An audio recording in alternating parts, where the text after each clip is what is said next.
Okay, first things first, it shouldn't be called a Football World Cup because if you look at the trophy, you won't see a cup.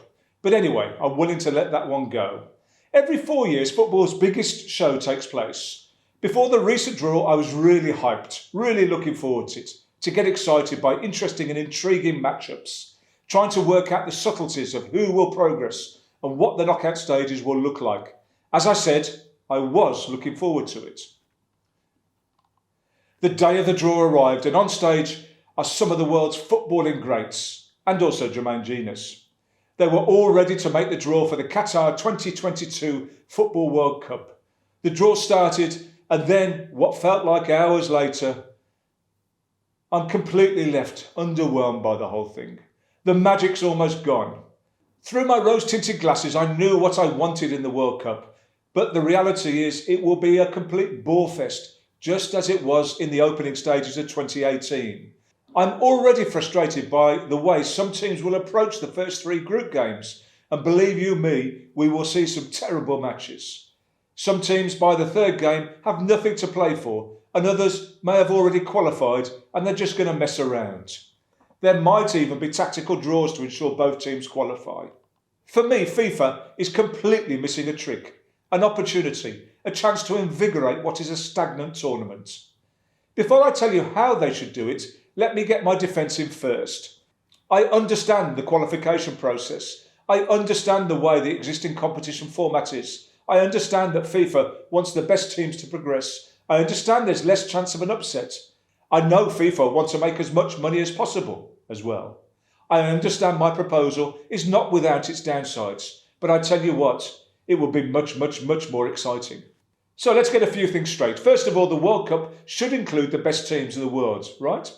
So why aren't Italy, Sweden, Colombia, Egypt and Nigeria in Qatar 2022? As I said, I know the qualification process and understand how they didn't qualify, but for sure these teams are better than some of the teams qualified. It's called a World Cup for a reason, and FIFA have 211 federations of football. For a World Cup to be a true World Cup, then all teams should play in it. Some senior persons in football's governing bodies are proposing a World Cup every 2 years. This, they say, is with a view to making it more inclusive, giving more opportunities for players to play in the tournament. The reality of what we would see is just the same teams twice as often. So anyway, let's see what the best way to make the Football World Cup an amazing tournament every time is. It's quite simple really, and that we'd have a straight knockout. Every federation enters and we would start with a round of 256. That would mean that 45 teams would need to get a bye in the first round. Let's say we use the FIFA ranking for the seeding, and so the top 32 FIFA ranked teams would all receive a bye and be placed into the draw, so they couldn't meet each other until the 4th round or the last 32 at the earliest. The word seed is used in sport because teams or players are planted into specific positions in the draw.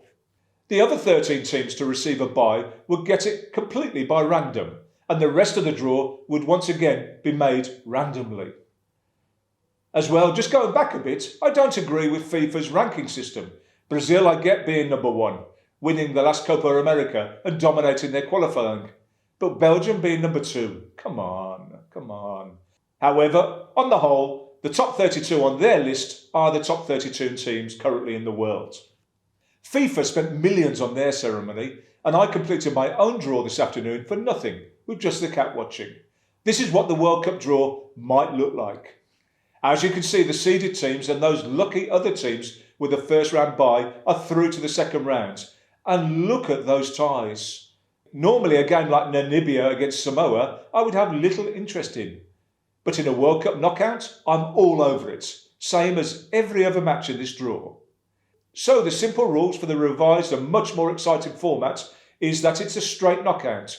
If it's a draw after 90 minutes, then I'm happy with extra time and penalties. But the result will happen on the day of the game. Put simply, losers go home. And as well, absolutely no consolation or plate tournaments. I can hear you telling me now that the big teams might get knocked out in the early stages, but that would be their fault for whatever the reasons. There can be no excuses. It's a knockout. Play your best team. Get the win. Also, what's the real issue if a so-called minnow beats the higher ranked team? That would be a magical moment. So, one big tournament. I've done the maths and the winning team might have to play 8 matches, which is one more than the current format.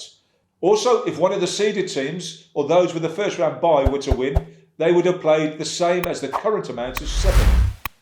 There would obviously be a final, but I'd scrap the 3rd and 4th place game. Neither team wants to be there. And also at the presentation ceremony, I'd only give medals to the winners. I hate it when the players take the 2nd place medal off immediately as if it's beneath them. The 23rd Football World Cup has already been awarded to the United States, Mexico and Canada, so there's little chance of FIFA changing the format for that tournament. But the 2030 tournament is up for grabs and there is potential for change. For sure there's potential for change.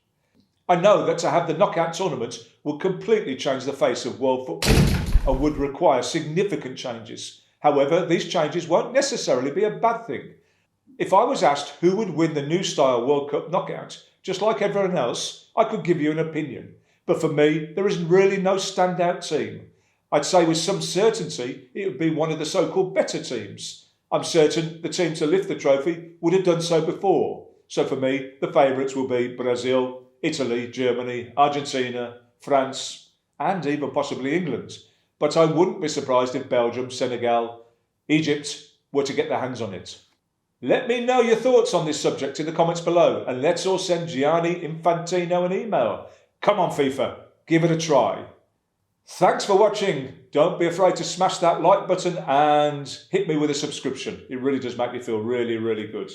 Thanks very much, everybody. See you soon. Take care.